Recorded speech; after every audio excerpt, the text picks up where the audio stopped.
The year is 2022. Inflation is at an all-time high. The cost of living is insane, and it seems like the thing to do nowadays is live in a van down by the river. So the purpose of this video is give you a couple tips if you're thinking about buying one of these vans like this one and converting it to a RV or tiny home or anything like that.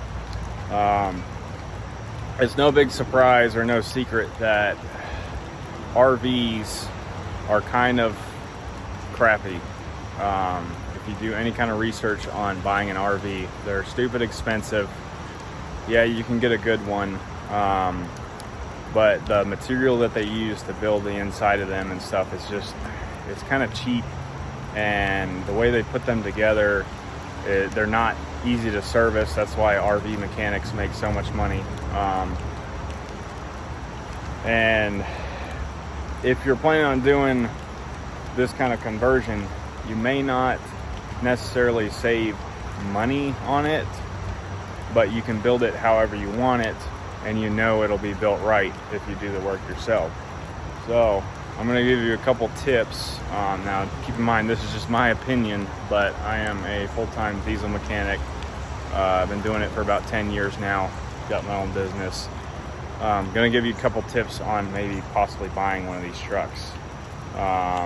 And then I'm not sure exactly where I'm going to head with the channel. I'm just kind of doing it for fun right now, but I want to show as much as I can of the full build on this. Right now I'm in the process of taking the box off of it, and I will explain why I'm doing that here in a minute. Let me talk about this box truck here real quick. I bought this from a customer of ours. I've been working on it for probably 6 or 7 years now. The reason I bought it is because they were getting ready to scrap it because of the amount of rust that it has. I told them that they didn't want to pay to have all the rust repairs done on it, and it just really wasn't going to be worth it to them. They're a non-profit, so they're getting a new box truck donated to them, and it just wasn't worth it for them to try to sell it to somebody else. They decided to scrap it. So I was getting ready to take it to the scrapyard, and I got this idea of converting it to an RV, and yeah, so I got it for $600, and I will show you why, which I already explained that it has a lot of rust. But if you look in here, the frame rails underneath the box are rusted out, and there's actually holes in the side of the frame where it's been patched. These rails are extremely rusty. The frame itself is in pretty decent shape. I mean, there's a lot of rust on it too, but I'm gonna redo all that and put a good coating on it. It has rust holes in the body, which I can fix. So yeah, there it is. This is a 2001 Chevy Express 3500. All right, on with a few tips about buying a vehicle like this. Keep in mind, like I said before, this is just my opinion, but I've worked on a lot of these kind of vehicles, and I know what's good and I know what's not. Number one, rust. Now, that might seem kind of hypocritical of me because, you know, this one is rusted out, but if you are planning on buying a truck like this and it's dirt cheap, there's normally a reason why it's dirt cheap. Every once in a while you can find a good deal, but unless you plan on doing rust repairs on your own, I would say if it has any kind of rust underneath and anything that's structural that you can't fix on your own, walk away from it. I knew a girl several years ago that was in a horrible bus accident. She was driving a minibus. She was okay. She had a broken wrist. Well, I won't go into too much detail on it. All I can say is the underside of it was not rusted out like this one is. Like the U-bolts and stuff was in pretty good shape. We went and took a look at the truck after the accident, and the entire box on it, or bus body, if you will, had shifted into the cab, and the cab was pushed forward. I think if the U-bolts and frame rails and stuff were rusted out on it, I think the outcome of that whole accident would have been a whole lot different. Moving on, number 2, I would avoid diesel if you can. I'm not talking about like a school bus. If you're converting a school bus into a tiny home or RV or whatever, that's totally fine. There's plenty of good diesel engines. As far as vans, the Ford 7.3 was okay. Everybody acts like it's the holy grail of all diesel motors. It was okay. It's a pain to work on. It's a pretty decent motor, but they cram the engine underneath this body of the van, and it's really hard to get to anything. There's a lot of fumes and stuff associated with diesel, and the price of diesel fuel is stupid expensive. If you're planning on towing with it, I could see maybe. There's a lot of a lot more torque associated with a diesel engine. So maybe the 7.3, maybe a Chevy, I think it's the LBZ Duramax engine. But then again, even on that truck, I mean, the engine is absolutely crammed underneath the body of this van, because the engine is sort of like underneath it. It's not like a pickup truck where it's extended out and you have your engine underneath the hood. The Mercedes Sprinter, like that one right there, I would absolutely avoid it like the plague. Those things run good, they drive good, but they will absolutely leave you stranded on the side of the road. They have the most sensitive electronics system in it that I've ever seen.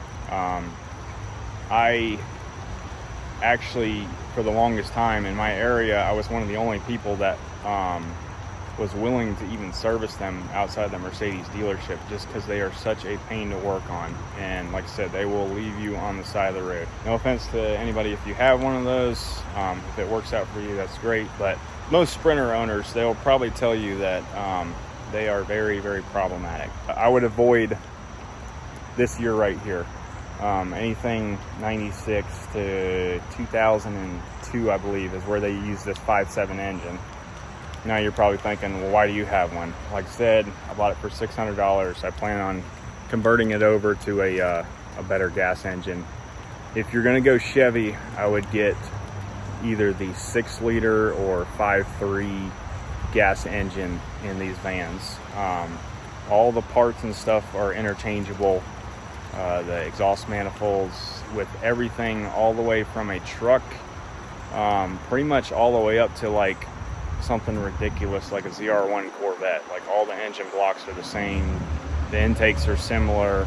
There's plenty of parts left available for those. The 5.7 Vortec engine had this terrible spider injection system on it, and it was not a great motor. I mean, it was decent. It'll do its job for a little while, but like I said, I plan on converting it over to a 6-liter later on. If you're gonna go Ford, the Ford V10 is also a great option. The Ford V8, like the 5.4 in the vans specifically, they didn't have the issues that the trucks did with blowing the spark plugs out. You can research that. Number 3, I feel like this is more like dad advice than anything, but make sure that you budget accordingly. Whatever you plan on spending on this, add $5,000 to it.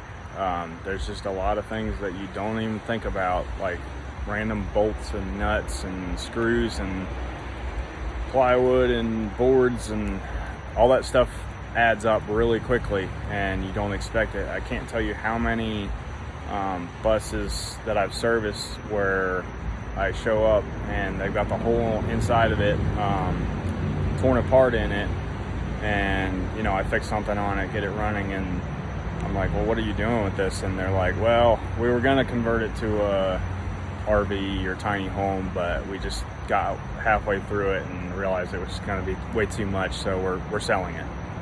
So that might be beneficial to you because maybe you can buy something that's already gutted. So yeah, you see all these builds on the internet and YouTube and whatever, and they have all this hardwood flooring and super nice lighting and windows and solar panels. If you have the money for that, that's totally fine. I mean, if you budget accordingly, then you can build whatever you want, but this is definitely expensive. I don't even plan on putting a bathroom in it because most places that I go for camping or whatever already have a bathroom or a bathhouse. I have a Joka hot tap with a little tent and stuff I can set up outside of it. If you talk to most people, they'll tell you we never use our bathroom in our RV. It's just too much of a pain to empty out the black water tank. The toilet always breaks. We don't even go in there. Depending on the interest in this channel, I might put like a total cost of what it cost me to build this so you can get an idea. But like a lot of people say, I have a YouTube channel. I am not a YouTube channel, so we'll just see how things go. Number 4, have a plan. Let's say I were to pull this box off and then start redoing the floor in it and everything. I set the floor back down, and then I go to set the box down on it, and it doesn't line up with the cab. Well, guess what? I'd have to pull the floor back up and redo it. There is a lot of things that you don't think about or don't even realize. You really have to look it over and understand how it goes together. I mean, it's basically like a giant puzzle with nuts and bolts, and understand the certain steps that you are going to have to take in order to do things in the correct order. There's nothing worse than doing something out of order and having to go back and redo it. Lastly, number 5, make sure this is something that you absolutely want to do. There's no real way to price out something like this once it's built. It's really what somebody is willing to pay for it. There's no NADA value. To them, I mean, to Kelly Blue Book or NADA, this is just a cutaway van. I don't even know what the current value is on it. It's probably not very much. You will probably not ever get out of it what you paid for it. That may not be the case for some people, but make sure that you're really invested in this and that you're going to use it and that you're going to enjoy it, because there's nothing worse than spending money on something that you never use. All right, let's try to get this box off.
The moon and the fish from oh yeah, the moon shining. This is sketchy. I tell you what. Here we are at 9 o'clock at night. Oh man, my side just has to go up a little bit more. What do you think? That's like perfect. Oh yeah, that is perfect. All right, cool. Don't leave the thing filming that. Why? I don't know, why not? This is scary. All right, got the box on blocks. Used that crane to pick up this frame and got it off the truck here. And I'm starting to build the frame here. So things are doing all right. This is what I'm talking about with this rust. Like, this is just ridiculous. All this sheets of rust and these rotted out frame rails and stuff. So yeah, this is all what's getting replaced. I'm using it as a template to go on top of it.